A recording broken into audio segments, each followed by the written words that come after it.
Welcome back to Let's Get Cooking. It's me, Rashida, and today I'm going to take you down Italian Street. We're going to make chicken Parmesan. Very good, very simple, very easy, and so delicious. Come on in, grab your apron, and let's get ready to cook. For this dish, I'll be using chicken breast, eggs, flour, panko breadcrumbs, or just regular Italian breadcrumbs. I'm gonna use some spaghetti pasta, but you can use any pasta that you like. Marinara sauce, mozzarella cheese, Parmesan cheese, a little bit of basil, Italian seasoning, garlic powder, salt, and pepper. And let's get started. I'm starting off by seasoning my chicken breast with my seasoning blend, and that's salt, pepper, garlic powder, and some Italian seasoning. I always say to start layering at the beginning and just layer your flavors throughout. So once I season my chicken breast, then I'm going to start the dredging process.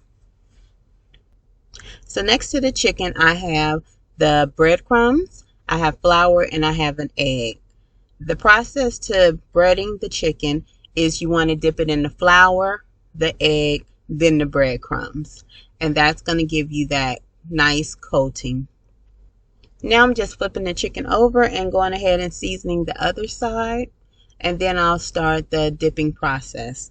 Now, did I do it right the first time? Of course not. What I'm telling you to do, I completely did it backwards. But then I remembered the correct way to do it.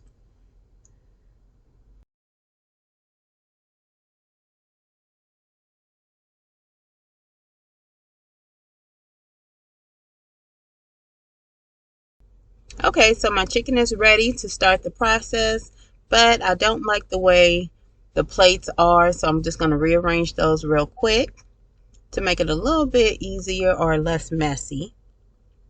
And then I'm going to start that coating process. It's real simple. You just want to line like a cookie sheet with some foil so that once you've done one, you can put it to the side. Here's my first one where I went out of order, starting with the flour, bread. No, okay. Rashida, that's not right. The second one, all the rest of them, I'll have it together. Starting with the flour, here we go. We dip the chicken in the flour. Then we want to go to the egg, flour, egg, panko breadcrumbs.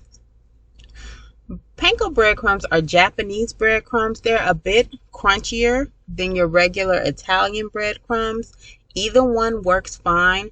The Italian breadcrumbs are a little bit more traditional, but I wanted more of a crunch, so I just decided to use the panko for this recipe. Okay, here are some that I've completed, and that's how they should look. You want that coating, you want the breadcrumbs to stick and adhere to the chicken before you fry it, before I fry it in the oil.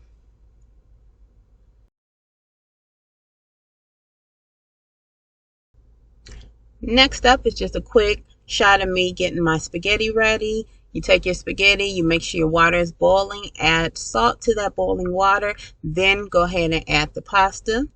I added in the spaghetti. I'm going to give it a stir so it doesn't stick. And I'm going to let this cook just for about 12 minutes till it's al dente. So it still has a little bit of a bite and it's not too soft. So I'm going to let that continue to cook for the next few minutes.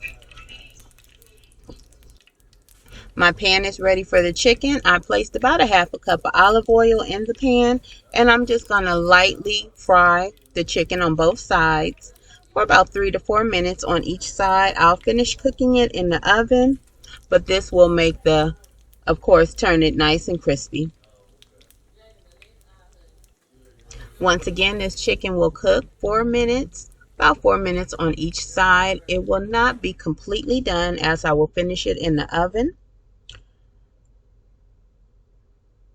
I'm using a medium high heat, not too high because I don't want it to burn. So I'm cooking it about a medium high heat, not too fast. I'll do a test. I'll take the fork, lift it up and see if it's brown enough. I'll flip it over. If not, I'll give it a little bit more time. Still kind of light. Okay, that one looks ready.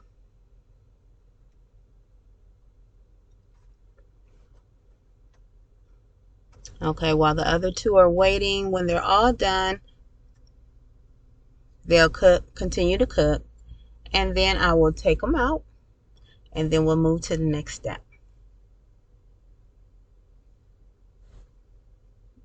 All right, there we go. Those look good. So I want both sides to pretty much have this golden brown color.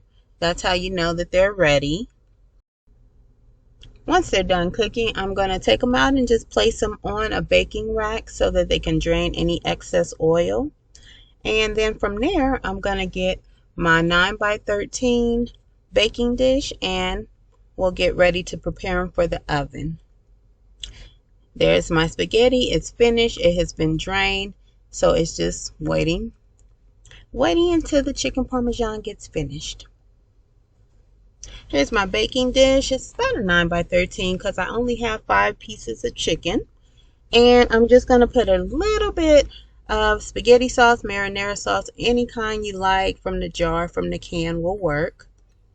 And I'm just lightly coating the bottom because I don't want the chicken to be completely absorbed in that tomato sauce. Now I do also make another version of chicken parmesan where the chicken is baked into the spaghetti sauce, more so like a casserole. But this time I'm just using a little bit. Now it's time to just place the chicken in the dish. Then I'm going to top the chicken with a little bit more spaghetti sauce. And then add what some consider the best part, and that is the cheese. And yes, to the cheese, I'm a cheese girl, so the more the merrier.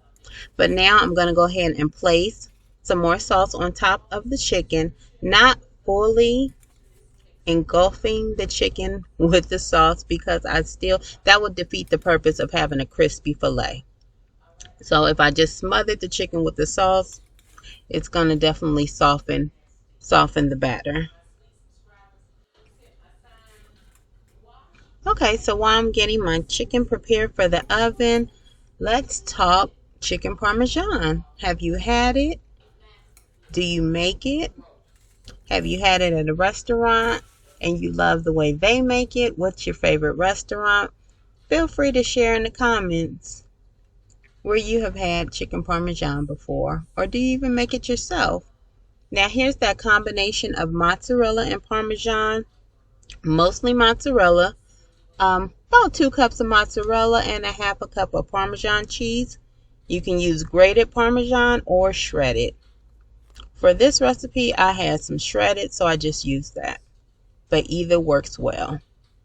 Okay, as I bring this dish to a close, I baked this on 375 for about 25 to 30 minutes, keeping an eye on it. Depending on your oven, you don't want to scorch the cheese. But 25 to 30 minutes of 375 should be just fine. When you bring it out, I always heat up some extra sauce to go on the pasta just in case this is not enough. Top the spaghetti with spaghetti sauce. Put your chicken parmesan on top of that, and you have a great meal. It's going in the oven. Here are some pictures when it comes out. Thanks for watching. Thanks for coming in the kitchen. Once again, thanks for cooking with me. Until next time, have a blessed day and a blessed week. Remember to subscribe. And many thanks to all those who have subscribed. Keep watching. Come back for more. Take care.